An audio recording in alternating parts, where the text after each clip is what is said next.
Welcome to the section for IELTS reading tips. So over the next few videos, I'm going to be giving you some advice about different tips that can help you to be much more skilled, much better, much more accurate, and much faster at the IELTS reading test. All right. So let me tell you a little bit about our structure at this section. It's not too long a section, but it's good to know what's coming.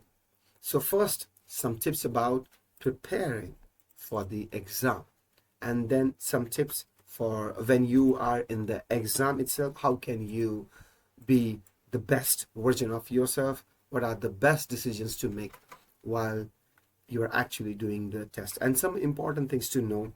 For example, these tips are not just for this question or for this question. Most of the tips can be used in most types of the questions. Some of them don't exactly apply to everything, but I'll be telling you as we go through, and also when we reach the question type sections, I'll be explaining which tips are good for which types of question. But most of them applying to most types of the questions, and all designed to do things same, like save time, accurate answers, and avoiding silly mistakes that make us lose points in the test. Now we are going to use those different tips when we get to our question types sections so that we put them into practice, and you should also use them in your practice of full test for IELTS. Don't just watch these videos and then never think about them again.